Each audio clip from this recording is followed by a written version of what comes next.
Thank you very much. Not only a 4.440, but I told him to introduce me as 6'3", 240. Why is everybody laughing every time I do that joke? It is a pleasure to be here today, and I want to say thank you really to all of the great speakers who have come and spent time today and talking about great ideas about TED, whether it was a theme about breast cancer that touched our lives. My wife is a breast cancer survivor, to issues in Haiti, to people that talk about making tough decisions to spend more time with your children. As a person who had the great ability to coach all of my kids in various sports, we're brothers and sisters here today. So first and foremost, I can't go into a restaurant when the host comes up to me and she says, "Are you ready?" without my mind instantly saying, "For some football." That's the world.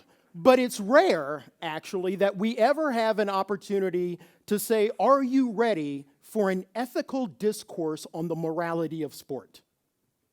I can tell by the stunned silence that not all of you have been engaged in such a great, fantastic, thought-provoking, exciting thing as an ethical discussion about the morality of sport.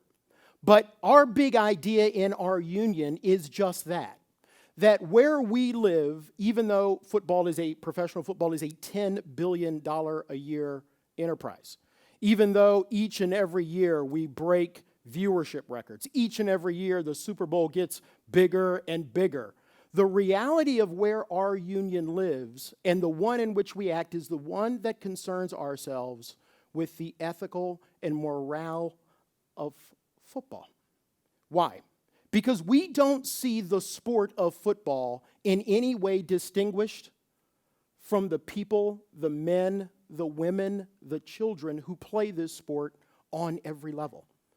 So when people have a discussion or there is a conversation about whether, quote unquote, football is safe, in our union, our big idea is football doesn't exist in and of itself. It is inextricably tied to those who want to play it, those who want to watch it, those who want to be a part of it. So our big idea is one simple idea, that the only way to ensure the safety and health of those who play the game is to have a singular focus on the ethics, the morality, the honesty, and the accountability in sports. And let me just start. This is not an indictment of football. This is not an apologia of football either.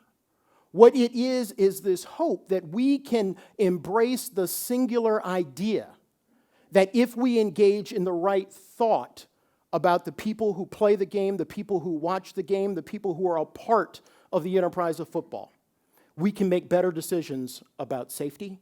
We can make better decisions about college athletes. We can make better decisions about youth individuals who are playing football. We can make even better decisions about how you and I, as people who love the game, will watch and enjoy the sport. There is perhaps no greater frame about what it means to singularly focus on the morality of football than to just sit back and think about a couple of numbers. A $10 billion industry that also resulted in nearly 4,500 injuries last year. There are only 1,800 players who play. 4,500 injuries mean one simple thing. By the NFL's own statistics and their own admission, the injury rate in the National Football League is 100%. 100. The career this year for an active roster amongst our teams in the National Football League, the average career is now 3.1 years. So for us and for our union, that frame of the certainty of injuries, the shortness of that career means simply one thing, that while everyone thinks about the economics of football, and certainly my good friend Roger Goodell and I had a wonderful time fighting our way through the lockout and negotiating this deal. Okay. I was just, it was just wondering how long of a pause we would have to make before I said that. But the ethics and morality of football is something that we focus on each and every day. Perhaps there is no greater historical frame for this than to think about this for a second. 1 year in a 4-month span, 26 young men died playing the game of football. The following year, 14 young men died playing the game of football. For the consecutive 3 or 4 years, that number ranged between 19 and 11 young men dying playing the game of football. And no, we're not talking about the recent settlement of the lawsuit. We're not talking about even the changes in football over the last 5 years.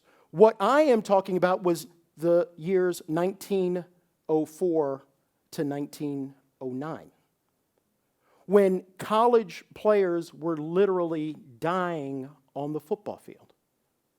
We sometimes forget that the tragedy that framed that instance was something so severe, something that gripped the nation so much, that President Theodore Roosevelt intervened in the debate about whether football, as they knew it at that time, would exist. The first person to get laid out in 1909 that year happened to be Teddy Roosevelt Jr. as a Harvard freshman. There is a plaque at my alma mater in the University of Virginia that is a plaque to a young man who died on the football field in 1909. But football did not die. Rather, 3 groups of people engaged in a wrestling match, not about whether football is good, not about even whether football is safe. The 3 people, or the 3 groups of people who were involved in this great wrestling match, were the reformers who wanted to change football. The people who believed that somehow there was something good about this sport, that if they could only change it to protect and improve the safety, then it'd be worth keeping. On another side, there were those, primarily academics, who believed that by having groups of young men playing college football and risking crippling diseases, that this was something that our universities should not be a part of. And then there were the hardliners who just simply loved football for the way it was. But over the span of nearly those 5 or 6 years that led to the creation of the first intercollegiate athlete group, the precursor to the national NCAA, what happened is that football did stick around. Rules were changed. But to me, the real issue or the real importance of that period of time is not so much what rules changed. It wasn't really so much that they got rid of the flying wedge. It really wasn't even so much that over those 5 or 6 years, the fluctuation of deaths went up and down. No, to me, the real interesting issue is that they embrace the same idea that I think we all have to embrace. Why do we believe it is necessary to do something about it? And I think the answer to that is something that has run through every speaker today. Because what we care about is the intense beauty, the humanity of what we all choose to be a part of. The fact that whether it is the St. Louis Rams who are suiting up, or whether it's the Pee Wee football doing it down the street, whether it's the college up the road, or whether it's a group of women who still play professional football, whether it is any one of those groups, the things that make us care, the things that make those folks who want to engage in the wonderful and the beauty of art, those who want to engage in trying to find cures for the diseases that ail them, is what? Our intense belief that the people who are involved in this are our brothers and our sisters, our sons and our daughters.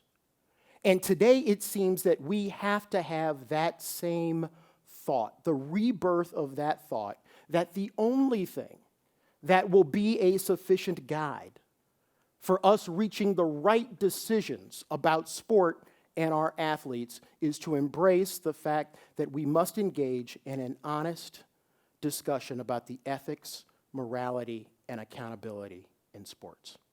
Why is that so important? Last year, after his quarterback was knocked out in a game, an offensive lineman, one of our team representatives, tore into the fans who he heard booing the fact that his quarterback had left the field because of a concussion. And the next day, the writer in this particular article started off with a headline that simply read this: NFL players are gladiators, like it or not. Gladiators. It sounds fantastic. It sounds intensely what? Manly and tough. But the reality is that there is nothing more dishonest than to refer to any one of our athletes, any one of your sons or daughters, any one of the people who each and every day choose to play this sport as a gladiator. Why?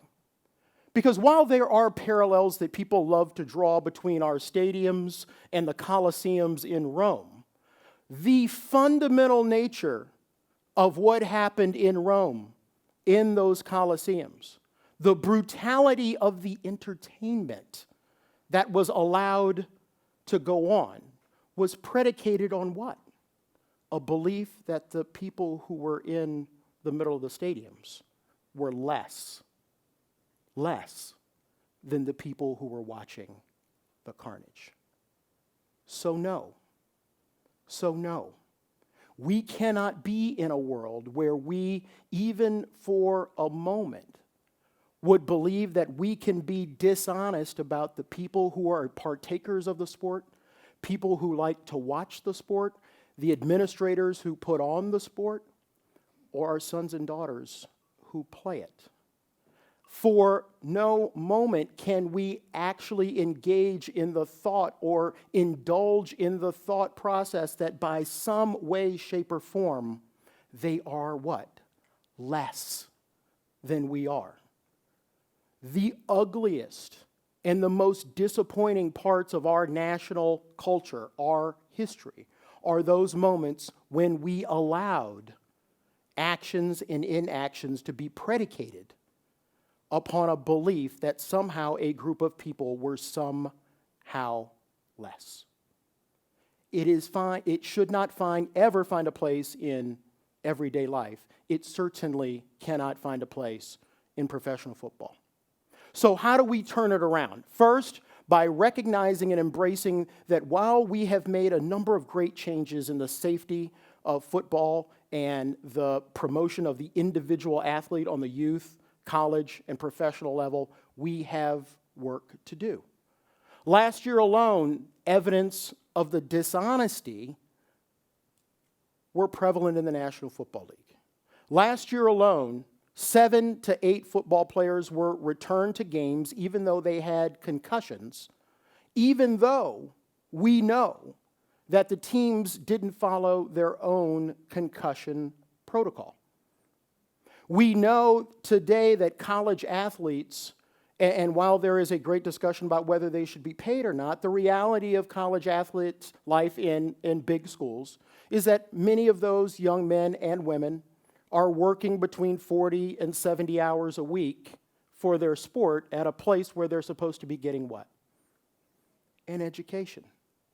And that at times, many of those young people leave those universities having sustained injuries where they have no insurance, where they're not being taken care of, where they're not being protected. Who in this room would want that for their sons and for their daughters? For us and for our union, our big idea is simple. The beauty of sport is inextricably tied to how you see the people who play, how the people who play interact with each other, and the moral and ethical responsibilities that flow from that. And that is why I love the players of the National Football League. That's why I love the opportunity to be a coach myself. That's why I love the fans who love our game. But the beauty of this game and the beauty of sport will always be tied to one big idea, namely, how you see each and every one of the people who've chosen to be a part of a great game, chosen to be a part of sport. Thank you.